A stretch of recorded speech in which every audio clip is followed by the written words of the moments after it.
Bonjour tout le monde. Bonjour frères et sœurs qui sont à Montmagny et tous ceux qui nous suivent sur les réseaux sociaux. Le titre de mon message, c'est « Se préparer pour servir ». En ce début d'année, j'aimerais vraiment qu'on se place dans la présence du Seigneur, qu'on dispose nos cœurs à considérer de quelle manière on pense servir, répondre à son appel selon les dons que Dieu a donnés à chacun. Quelle est la motivation véritable que nous avons intérieurement, en fait, quand on dit qu'on veut servir? Lorsqu'on se croit apte à servir, lorsqu'on vient avec ce désir, selon l'appel que Dieu a pour nous. Ces questions nous concernent tous les enfants de Dieu, puisque nous sommes tous appelés à le servir dans l'Église à différents niveaux et selon les dons, comme je viens de le dire, que Dieu nous a donnés.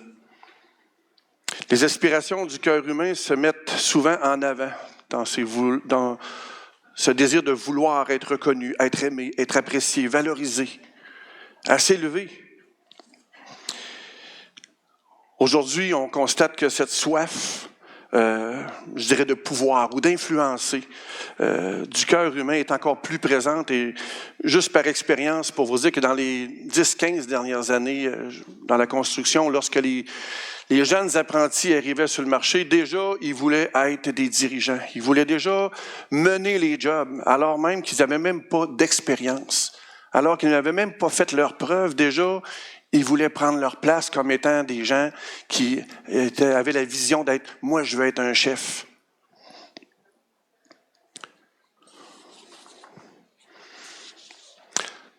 Ce désir en lui-même peut être considéré comme étant noble, neutre, et généralement, les motivations qu'il suscite ne le sont pas toujours. Ça ne fera pas toujours l'œil. Avant même le début de l'Église, frères et sœurs, ce désir était présent chez les disciples. Il s'est infiltré dans l'Église et l'a fortement perturbé. Cela vous surprend-il? Paul a dénoncé et combattu cet état dans ses épîtres. Une mauvaise manière de diriger, surtout parmi les chrétiens, nuit considérablement à l'image que nous avons de Dieu et que nous transmettons. Particulièrement lorsque c'est par les principes attachés au cœur de l'homme. Elle ouvre la porte à introduire des fausses doctrines, des divisions, des hérésies et surtout discrédite l'Évangile et porte atteinte à la révélation de Christ et conduit même à son rejet. Prions. Seigneur, on vient de chanter qu'on était devant toi. Et c'est toi seul qu'on veut considérer, Seigneur. Malgré tous les talents, Seigneur, les habiletés qu'on a, Seigneur, on vient à toi parce qu'on ne veut pas prétendre, Seigneur, que ce sont elles qui nous qualifient, que ce sont elles qui font qu'on est en mesure de servir, mais que c'est toi, Seigneur, qui donne les dons nécessaires. Alors, je te prie que tu sois par ma bouche, Seigneur Dieu, le moyen de nous encourager ensemble à regarder à ces qualifications, Seigneur, que tu nous appelles et à nous attacher à toi. Par Jésus-Christ. Amen.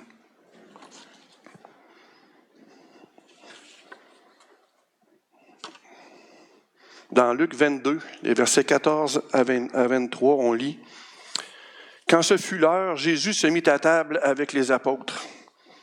Il leur dit, « J'ai vraiment désiré célébrer cette Pâque avec vous avant de souffrir. En effet, je vous le déclare, je ne la mangerai plus jusqu'au jour où tout ce qu'elle signifie sera accompli dans le royaume de Dieu. » Puis il prit la coupe, prononça la prière de reconnaissance et dit, « Prenez cette coupe et partagez-la entre vous. Car je vous le déclare dorénavant, je ne boirai plus du fruit de la vigne jusqu'à ce que le royaume de Dieu soit établi. » Ensuite, il prit du pain, remercia Dieu, le partagea en morceaux, qu'il leur donna en disant, « Ceci est mon corps, qui est donné pour vous. Faites cela en souvenir de moi. » Après le repas, il fit de même pour la coupe en disant, « Ceci est la coupe de la nouvelle alliance conclue en mon sang qui va être versé pour vous. D'ailleurs, voici celui qui va me trahir est ici à table avec moi. Certes, le Fils de l'homme s'en va selon ce que Dieu a décidé, mais malheur à l'homme par qui il est trahi. » Alors les disciples se demandèrent les uns aux autres, lequel d'entre eux allait faire cela. Les disciples eurent une vive discussion. Il s'agissait de savoir lequel parmi eux devait être considéré comme étant le plus grand. Jésus intervint et leur dit, « Les rois des nations, dit-il, dominent leur peuple, et ceux qui exercent sur eux l'autorité se font appeler bienfaiteurs. Il ne faut pas que vous agissiez ainsi. Au contraire, que le plus grand parmi vous soit comme le plus jeune, et que celui qui gouverne soit comme le serviteur. À votre avis, qui est le plus grand? Celui qui est assis à table ou celui qui sert? N'est-ce pas celui qui est assis à la table?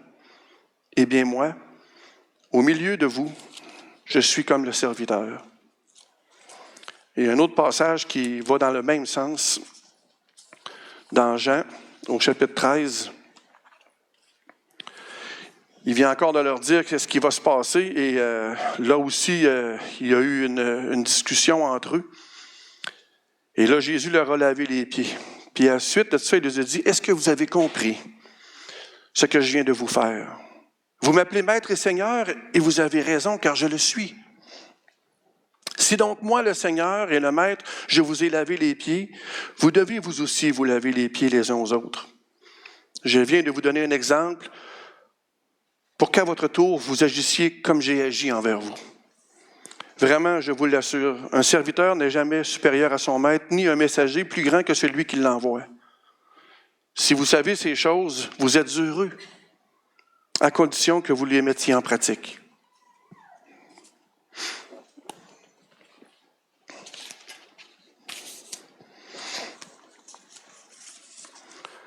Le désir de gloire.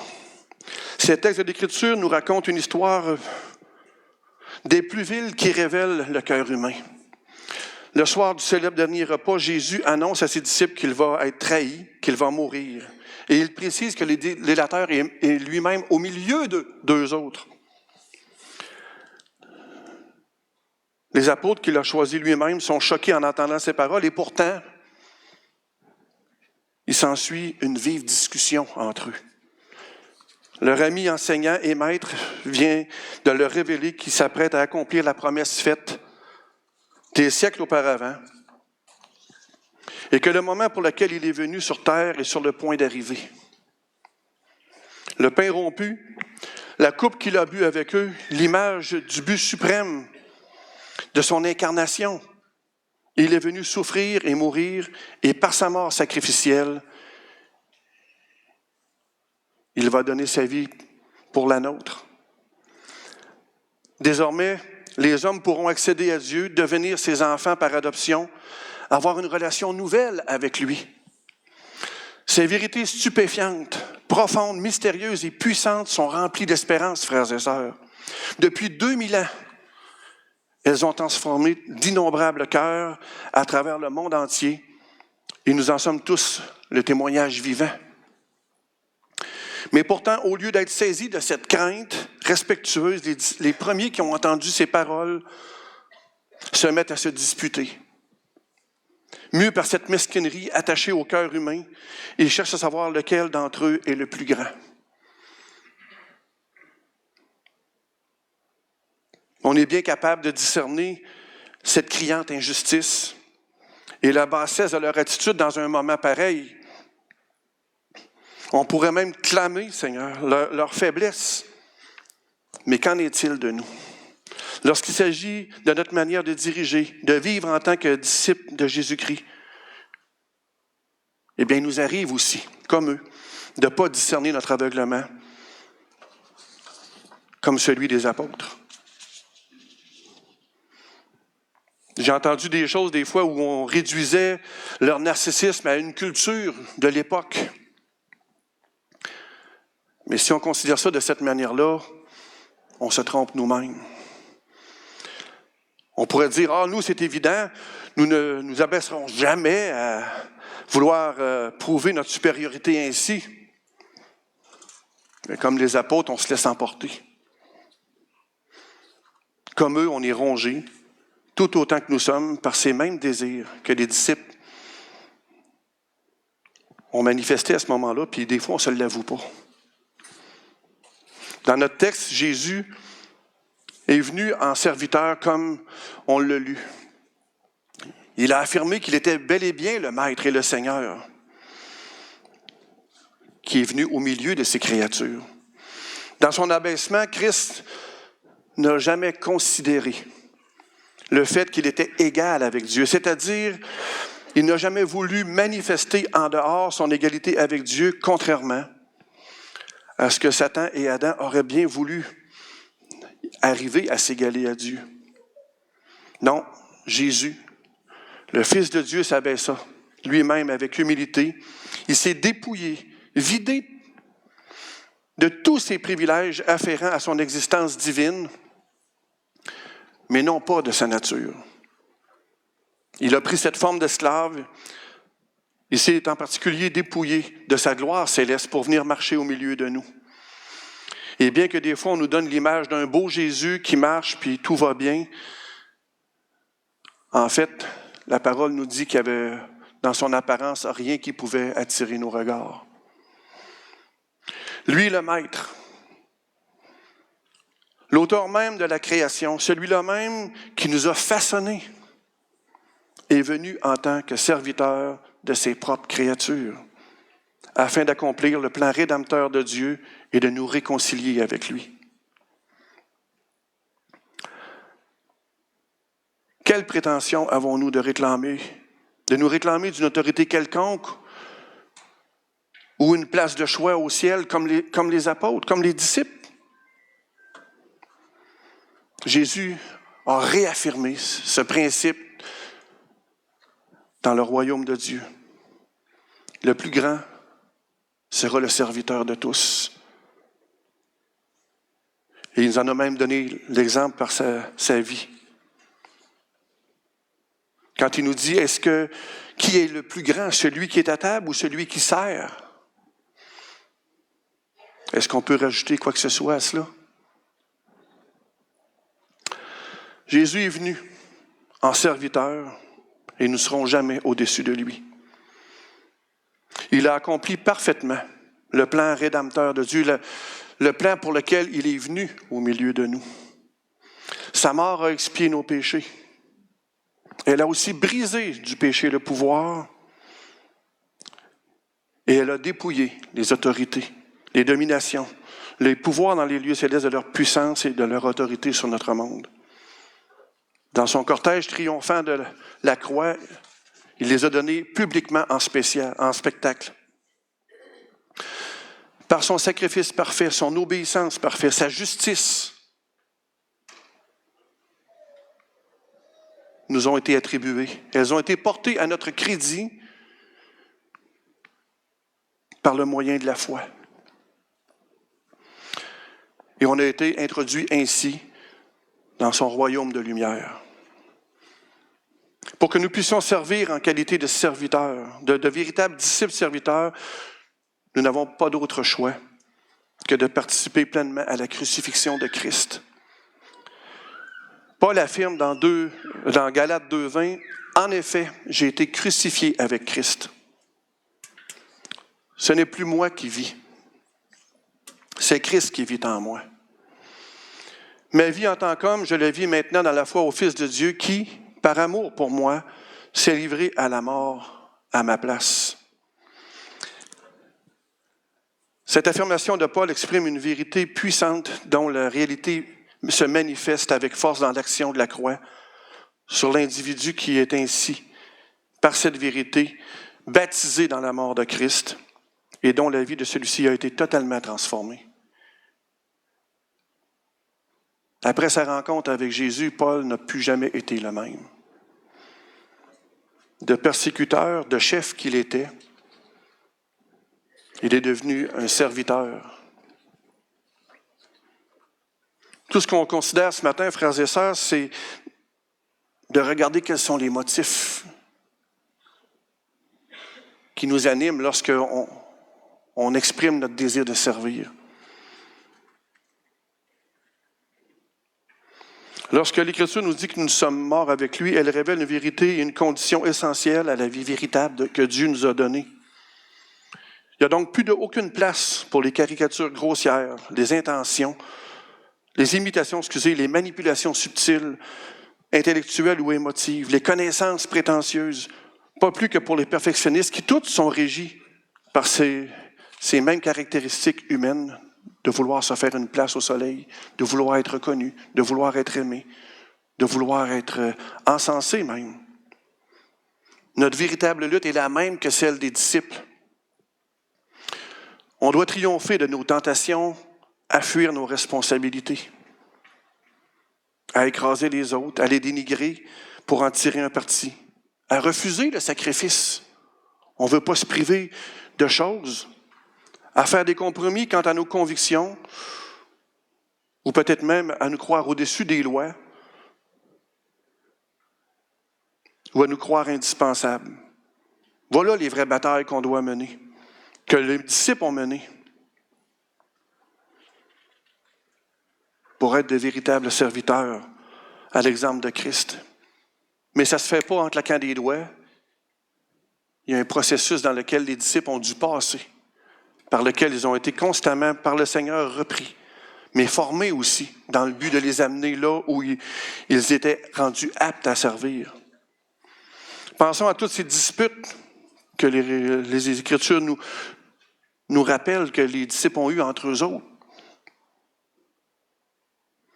La victoire à laquelle nous sommes appelés en tant que disciples du Seigneur est non seulement de nos tentations, mais encore de notre moi. De notre moi tout entier, de son aspiration profondément égoïste à la gloire, à la richesse et au pouvoir. Si vous pensez que nous, les anciens, en tant qu'appelés à paître le troupeau, on est parfait, là, détrompez-vous. On les vit, ces luttes-là aussi, ensemble. Est-ce véritablement pour Christ qu'on est là, ou pour nous-mêmes? Pour donner ou pour obtenir? Pour les autres ou pour nous-mêmes? Pour gagner en prestige ou pour que les autres soient élevés?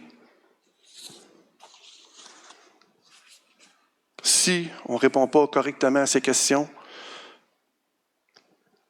les caractéristiques de l'intégrité, de l'honnêteté, de l'humilité et de l'amour qui caractérisent le serviteur, le disciple serviteur, vont céder la place au moi. Et vous savez comme moi que le règne du moi va nous pousser à l'opportunisme, qui engendre la méfiance et nous conduit à une mauvaise manière de diriger. Et non seulement ça va limiter la pleine bénédiction que Dieu a pour l'Église. Et ça va ouvrir la porte à toutes les philosophies de ce monde centrées sur lui-même. Des fois, ça semble évident, mais il y a beaucoup de choses qui sont tellement subtiles. Pensez seulement à juste cette expression de prendre soin de soi, le bien-être personnel. Comment ça prend de la place dans notre société? Et si vous pensez que l'Église n'en est pas contaminée, examinons-nous sérieusement sur ce qui est là. L'essentiel n'est pas la position hiérarchique qu'on occupe, ni l'endroit où on se trouve, mais l'amour intarissable de Dieu par lequel nous sommes investis et appelés à manifester au monde selon le commandement de Jésus lui-même. Aimez-vous les uns les autres comme je vous ai aimés. Et c'est ce qui va être certainement le plus éprouvant. C'est facile d'aimer ceux qui pensent comme nous, ceux qui ont des affinités avec nous.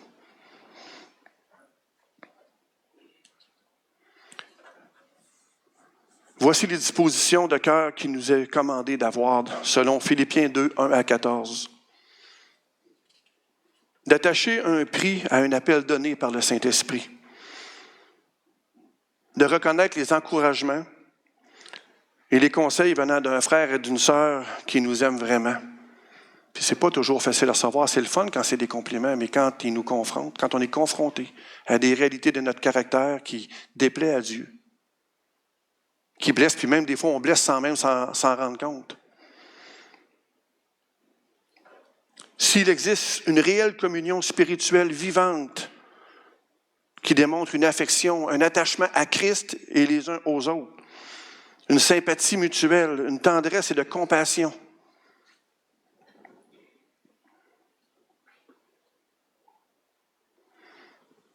que la pensée de Christ soit nôtre et nous investisse comme son amour, travaillant au même but.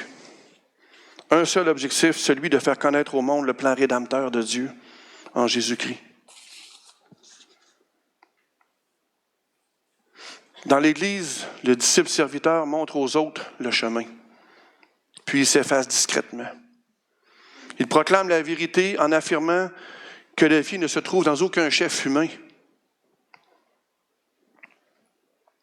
Il ne dirige pas avec orgueil et n'attire jamais les gens à lui, mais les conduit directement à Jésus, en qui est le chemin, la vérité et la vie.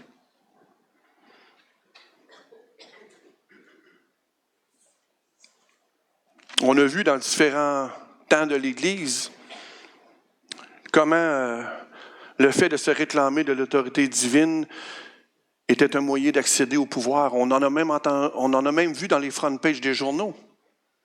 Puis on n'a pas besoin de reculer dans 20 ans.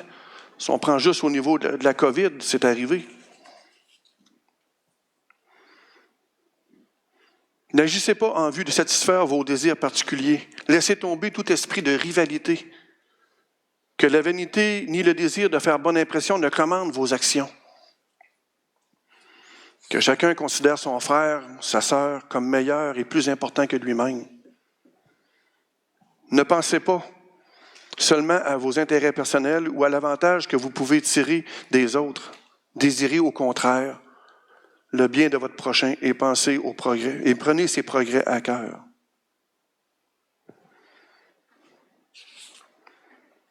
Quels sont les domaines où nous sommes faibles?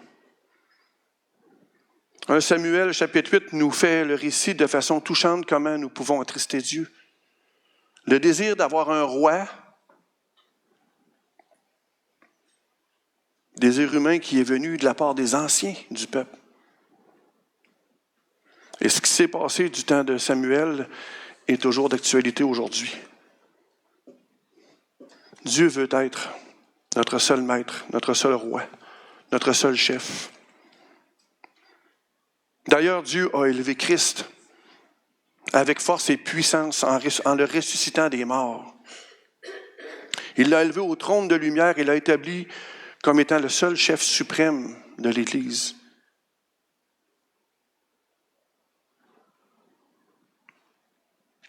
Il n'y a pas d'autre chemin pour le salut que Christ.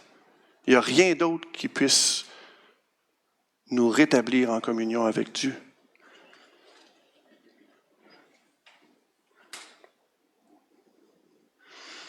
Nos aspirations profondes en tant que serviteurs doivent être tournées vers les autres.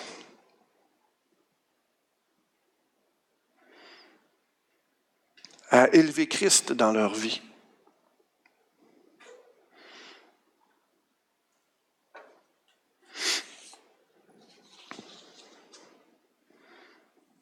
Les serviteurs de Christ sont bons et patients, mais détestent les conséquences du péché.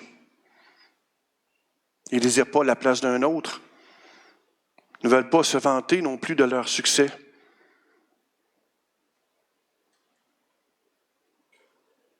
Ont le cœur qui a été attendri malgré la dureté de la vie sur terre, ni égocentriques. À cause de Christ, ils sont devenus humbles. Notre seul désir, c'est de montrer aux autres le chemin vers celui qui est plein de bonté et en qui nous avons la vie, le mouvement et l'être. Revenons aux disciples et leur désir d'être plus grands, d'avoir une place de choix, d'être glorifiés, leur obstination constante d'être sur le podium. Ils sont allés sur le podium, hein? Je vais te suivre, je suis prêt à mourir pour toi. Ils ont lamentablement échoué.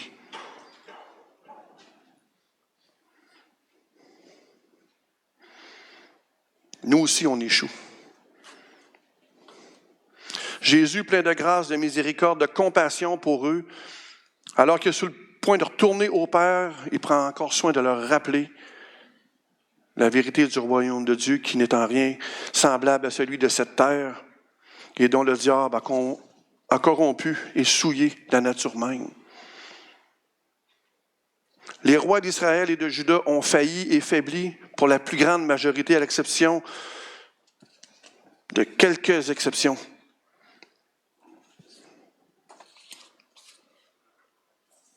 Aujourd'hui, Dieu nous appelle à faire de toutes les nations des disciples en sortant hors du camp pour marcher avec lui dans la mission de déployer le royaume de Dieu. Non pas à la manière des hommes, mais par la puissance de son Saint-Esprit, qu'il a donné à tous qui, dans la repentance, se détournent de leurs péchés et croient dans le sacrifice parfait de Christ. On l'a chanté ce matin. Et il nous est dit qu'en effet, la grâce de Dieu s'est révélée comme étant la source du salut pour tous les hommes. Et cette grâce nous éduque, frères et sœurs, et nous amène à nous détourner de tout mépris de Dieu et à rejeter les passions des gens de ce monde.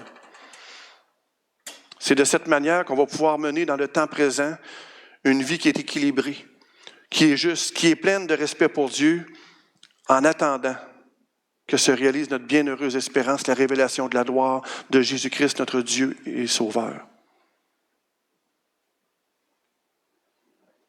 Et pour que nous soyons en mesure de faire cela, nous avons ces promesses. Le Saint-Esprit viendra sur vous et vous serez mes témoins. Il faut qu'il vienne avant qu'on puisse être des témoins. Les disciples eux-mêmes ont marché avec Jésus.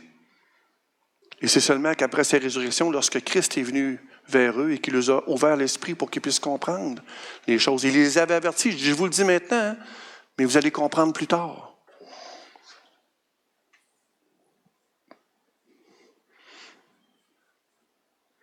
Christ a reçu tout pouvoir dans le ciel et sur la terre.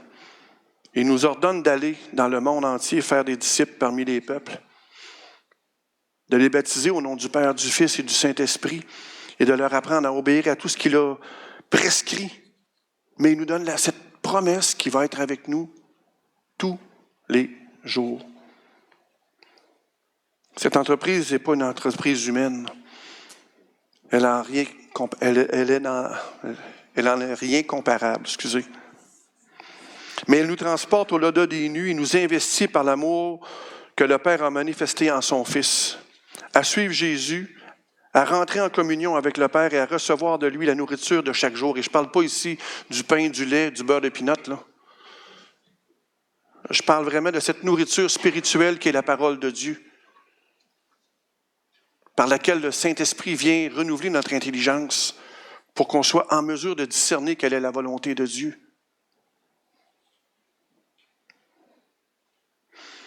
Nous avons en Jésus un souverain sacrificateur qui compatit à nos faiblesses, ayant pris notre même nature que nous, mais qui n'a pas péché. Par qui on a été introduit en vertu de son sacrifice dans la communion avec le Père. On a un privilège de venir à Dieu. Je ne viendrai pas tout réexpliquer tout le principe des sacrifices de l'Ancien Testament. Mais par le sacrifice ultime de Christ, nous avons cet accès aujourd'hui pour trouver auprès du Père, auprès du trône de sa grâce, tout ce dont on a besoin pour faire face à chacune des journées que Dieu met devant nous. Dans Jean 15, Jésus nous donne un peu l'essentiel de cette vie nouvelle. Les versets 7 à 11 nous dit « Comme le Père m'a toujours aimé, moi aussi je vous ai aimé. » Et là, il dit « Maintenez-vous dans mon amour. » Comment est-ce qu'on peut faire ça? Si vous obéissez à mes commandements, vous demeurerez dans mon amour, tout comme moi j'ai obéi aux commandements de mon Père et que je demeure dans son amour.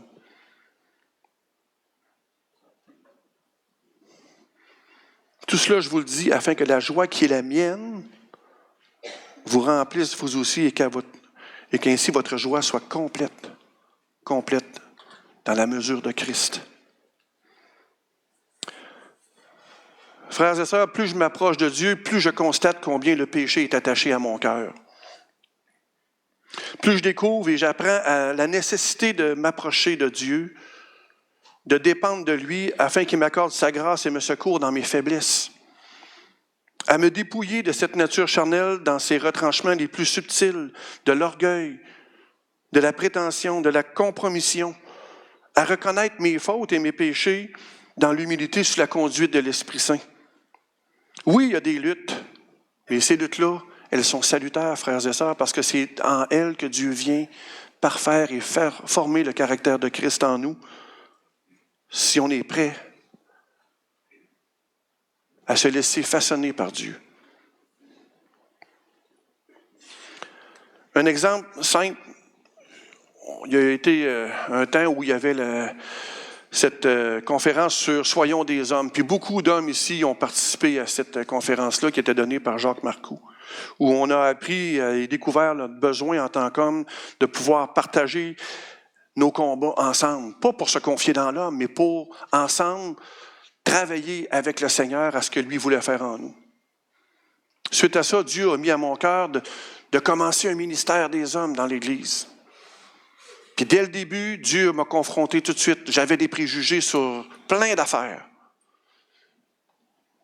Puis ça n'a pas été long.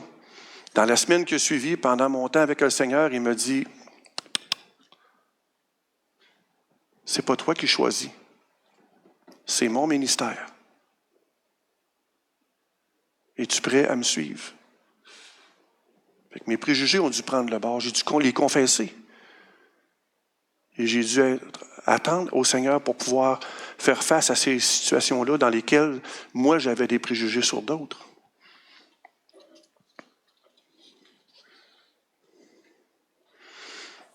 Pour que nous puissions marcher à l'exemple de Christ, Dieu nous a donné tout ce qui nous était nécessaire pour accéder à cette vie véritable en Christ et pour marcher selon la volonté de Dieu. Dans 2 Pierre, chapitre 1, versets 3 à 9, il nous est dit « En effet, sa puissance nous a fait connaître celui qui nous a appelés à partager sa propre gloire et sa puissance. Par eux, nous avons reçu des promesses d'une suprême importance et d'un prix inestimable. Grâce à elles, vous pouvez échapper à l'empire des passions qui mènent ce monde à la ruine et devenir participants de la nature même de Dieu, de la nature divine. Et à cause de cela, on est encouragé à développer les caractéristiques, les qualifications pour pouvoir toujours être en mesure de marcher dans le plan de Dieu. Pour ces raisons, faites tous vos efforts pour développer votre foi, pour lui adjoindre l'énergie morale et lui faire produire une vie active et vertueuse. À cette énergie morale, accompagnez-la de connaissances spirituelles. Ajoutez à celle-ci la maîtrise de soi. Et la maîtrise de soi, l'endurance dans l'épreuve. Dans cette attente patiente du secours divin, l'attachement à Dieu et une confiance toujours plus grande en lui. Et enfin, à cet attachement à Dieu, du secours divin, joignez l'affection fraternelle qui vous conduira à l'amour. Et là, il nous est dit que si nous possédons ces qualités, et si nous les développons sans cesse jusqu'à en être remplis, elles ne nous laisseront pas inactifs, oisifs et sans fruit. Mais au contraire, on va faire des progrès dans la connaissance de notre Seigneur Jésus-Christ.